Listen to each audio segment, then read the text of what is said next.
My wife's best friend fed her lies about me, leading to her breakdown and death. Now she wants to speak at the funeral. I, 31M, and my wife, 29F, had a baby last December.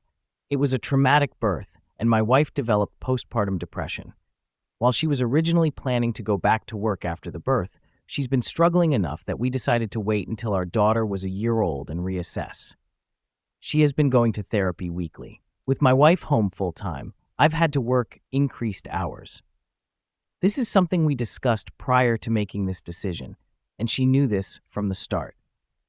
A few weeks ago, my boss approached me about a project that would require a lot of overtime in a short amount of time. It would be great both financially and for my career. I talked to my wife about it, and she agreed that I should say yes to my boss. For the 4 weeks I'd be working on this, my mother-in-law and her best friend, Jessie, 29F, name changed, would help out with some of the duties that I typically handle. Jessie is a stay-at-home mom with a 4-year-old and a 2-year-old. She began coming over during the day to watch the kids with my wife. 3 weeks into the project, it became clear that we'd need a few more weeks to finish it. I went home that night and talked to my wife about it. She said she was okay with it, but became very cold in the days afterward. This wasn't unusual behavior over the past few months, so I didn't think much about it and tried not to take it personally. During the last week of the project, I got home one night and saw that Jessie was still at the house. I didn't think much about it, said hi to her and my wife, and then went to check on our daughter. Before I could get to her room, I heard Jessie say something like, "He doesn't even stop to greet you. Definitely a sign." I turned around and asked what it was a sign of. Immediately, my wife started crying, and Jessie began accusing me of having an affair. She said I must hate my wife because she has PPD, and that I'm not attracted to her because she gained weight from the pregnancy. Neither of these things are true. I'm trying my best to help my wife through her PPD while supporting our family, and I think she looks great as she is.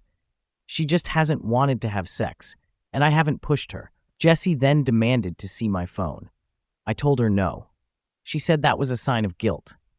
I told my wife that I would let her see my phone if she wanted to. She nodded, and something inside me broke. I think it was the thought that she actually believed I was having an affair that really got to me. The idea that she didn't trust me after everything we've been through. My wife looked through my phone, and there was no evidence. Jessie then claimed that I must have deleted the evidence. She started screaming and woke up our daughter, so I told her to get out of the house. Eventually, she left, and I went to calm our daughter, since my wife was still on the couch crying.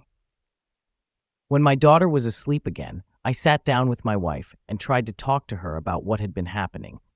She told me that she'd been worried ever since I started working all the overtime. I reminded her that we had talked about how good of an opportunity it was, and she had agreed to let me take on the project. She said it seemed very suspicious that the length of the project increased. I explained that sometimes that happens. She wanted more evidence, so I showed her messages and emails with timestamps from work and pay stubs showing the overtime. She said she believed me and apologized for doubting me.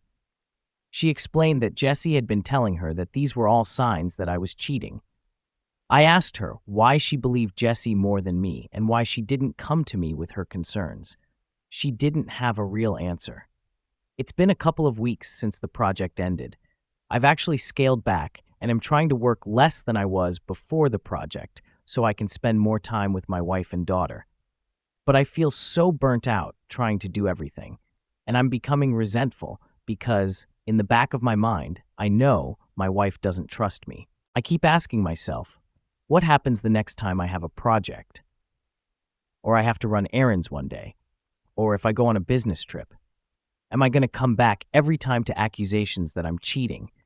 I've tried bringing it up a couple of times, but my wife tells me it's not the time and that she's tired or sad. I try to be mindful of her feelings, but I wonder if that means I can never have any of my own. I'm not sure what to do here. Any advice on how I can move forward? Update 4 days later. Thank you to everyone for all the advice and support on my previous post. I think a lot of you pointed out what should have been obvious, that I need to get a therapist and start looking after my own mental health. A couple of people asked for an update, so I'm giving one, but it's not a happy one. That night, I approached my wife and told her that I was going to find a therapist. I didn't connect it to her accusations or anything, just said that I was having a tough time and needed therapy.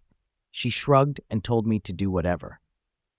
The next day, I got home from work, and our room and my home office were ripped apart. There were things everywhere, important papers scattered. I didn't see my wife, but I found our daughter in her room crying. My wife had left her alone, and her cell phone was off. I called my in-laws and a few friends, but no one had seen her. Starting to get worried, I called my mom to see if she could babysit while I went out to look for my wife.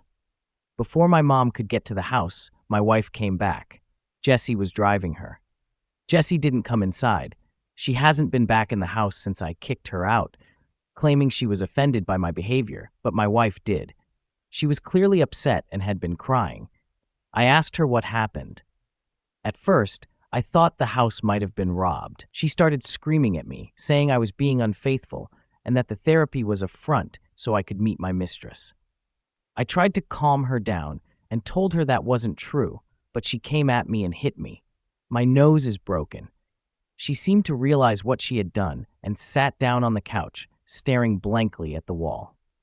I went into my daughter's room, locked the door, and called my mom to tell her what happened. She was already on her way, and my mother-in-law to ask her to come over and take care of my wife. I packed a bag for my daughter, and when my mom got there, we left. My wife didn't even look up. We dropped my daughter off with my dad and then went to urgent care for my nose. I got blood all over my mom's new Subaru. My daughter and I are staying with my parents for now, and my wife is staying with hers. I am looking into getting a restraining order against Jessie. My wife and I are separating. I love her, but I won't live with someone who hurts me and who could potentially hurt our daughter. I am not going forward with a divorce yet, in the hopes that my wife will get the treatment she needs and we can work things out. My in-laws told me that they're looking at inpatient treatment at a local hospital, but I have also documented everything in case of an eventual custody battle. My heart is broken because I know this isn't my wife. It's a sickness in her mind, but I need to keep myself and our daughter safe and give her the space to recover. I hope this is the right decision. Thanks again, everyone. Second update, 5 days later. My wife passed away early Monday morning. Convinced by her friend Jessie that I was having an affair, which I did not have, she suffered a mental break. This led me to take our infant daughter and stay with my parents for a while. She stayed with her parents, who planned on taking her to the hospital for inpatient treatment on Monday. On Sunday night, she came to my parents' house and demanded that I give her our daughter. Because she had left our daughter alone for several hours the last time she was responsible for her and had gotten physical with me, I refused. I offered to let her come in and spend time with our daughter while my parents and I were present, but she didn't want to come inside. She wanted to take our daughter with her. She was upset, but eventually left. A few hours later, she drove her parents' car into a tree and died. Jessie came to see my daughter and me yesterday. After some tears, she told me that she was planning to speak at my wife's funeral. She had already cleared it with my in-laws, but wanted to let me know as a courtesy. I told her that she would not be speaking at the funeral. We fought, and she left after calling me an asshole and saying that I wasn't the only person who loved my wife. I talked to my in-laws, who are adamant that Jessie be allowed to speak. She and my wife knew each other since they were kids, and my in-laws are close to her. We're all very fragile right now, and I fear that pushing this further would hurt my relationship with my in-laws, which I don't want. Still, the thought of seeing Jessie up there at my wife's funeral makes me feel sick. I don't think I can stand to listen to her, knowing how she took joy in my wife's deteriorating mental health and picked up my wife, leaving my daughter home alone. That being said, I don't trust myself to make the best decisions right now. My mind is clouded by grief, guilt, and fear. My parents are split on what to do, and I don't have the energy to reach out to my friends. So I'm coming here again to ask for your advice.